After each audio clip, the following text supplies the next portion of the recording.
They had a lot of words for what they were doing: trade, commerce, civilization, administration, progress. An entire vocabulary built to make one of the largest transfers of wealth in human history sound respectable.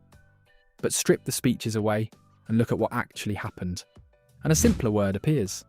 A word the British Empire never used about itself, even though it describes the whole enterprise better than any other. Theft. For 300 years Britain took land. It took labour. It took industries, treasures, and entire economies. It took so much, from so many, for so long, that the wealth gap it created still defines the world we live in today. This is the story of 3 centuries of theft. Part 1. The corporation that started it. It did not begin with an army or a king. It began with a company. In the year 1600, the East India Company was founded with a royal charter. Essentially, a private corporation handed the right to trade with Asia. On paper, it was a business. In practice, it became one of the most powerful and destructive organisations the world has ever seen. Because the East India Company did not just trade, it raised its own armies. It fought its own wars. It toppled governments and installed rulers who would do as they were told. It extracted wealth from entire nations and shipped it back to Britain. And the British Crown stood behind it whenever that was convenient, and looked the other way whenever it was not. This was the template for everything that followed. Private profit first, everything else second. A small island had discovered that you did not need to govern a place to rob it. You only needed to control it. And for 3 centuries, that is exactly what it did. Part 2. The theft of a nation. The greatest prize was India. And what Britain did there remains one of the most staggering economic extractions ever recorded. When the East India Company arrived, India was one of the richest regions on Earth, generating roughly a quarter of the entire world's economic output. Its textiles were the finest anywhere. Its wealth was legendary. By the time Britain finally left in 1947, India's share of the world economy had collapsed to about 4%. That collapse was not an accident. It was the mechanism working as designed. Britain forced India to export raw materials at artificially low prices, then sold finished goods back at inflated ones. Indian industries that could compete were systematically crushed. The world-famous textile trade was deliberately dismantled so that British mills could take its place. One economist spent decades trying to total up what Britain drained out of India through taxation, trade rigging, and outright extraction. The figure she arrived at runs to tens of trillions of pounds in today's money, around 45 trillion, a number so large it stops meaning anything. But it meant something to the people it was taken from. It was the difference between a wealthy civilization and a country left impoverished after 3 centuries of being mined like a resource. Part 3. The theft of people. The cruelest theft of all was not of gold or cloth, it was of human beings. Between the 16th and 19th centuries, British ships carried more than 3 million enslaved Africans across the Atlantic. British merchants, British plantation owners, and British ports built immense fortunes on stolen lives and stolen labour.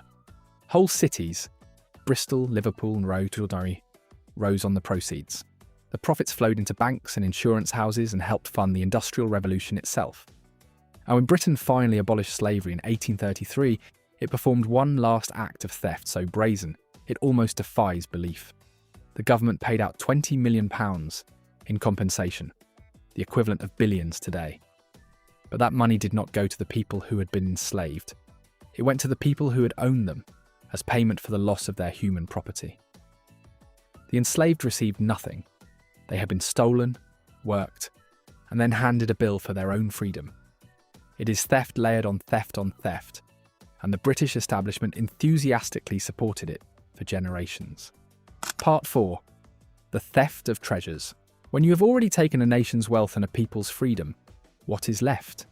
Its heritage. And Britain took that too. The Elgin marbles, ancient sculptures stripped from the Parthenon in Athens in the early 1800s, sit in the British Museum to this day, despite Greece asking for them back again and again. The Koh-i-Noor diamond, one of the largest in the world, was taken from a 10-year-old Maharaja after Britain annexed the Punjab and set into the crown jewels. India, Pakistan, Iran, and Afghanistan have all asked for its return. Britain has refused every time. The Benin bronzes, Hundreds of breathtaking sculptures from the Kingdom of Benin in present-day Nigeria were looted during a British raid in 1897 and scattered across the museums of the world. These are not isolated incidents. They are a pattern so vast that the British Museum, one of the most visited institutions on the planet, has been described by its critics as the world's largest collection of stolen goods.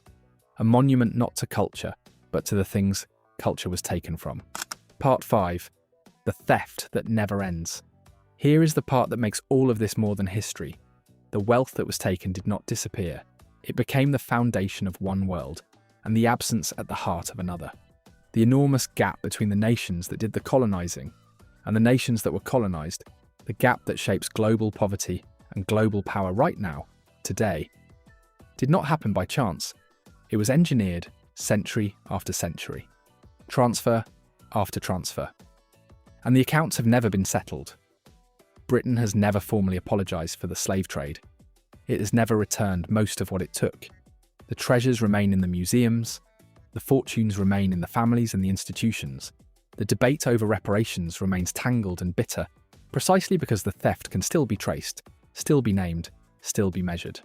The robbery ended. The proceeds never went back. Closing 3 centuries. That is how long it lasted. Long enough that the people doing the taking came to believe their own story, that this was trade, that this was civilization, that this was a gift to the world. But a gift is something you give. Everything in this story was taken. The wealth was taken. The labour was taken. The freedom was taken. The treasures were taken. And the word that holds it all together is not progress. And it is not commerce. It is theft. 3 centuries of it. So the next time you hear the British Empire described as something grand, something that built the modern world, it is worth asking one simple question. Built with whose? Exactly. And who is still waiting to be paid back?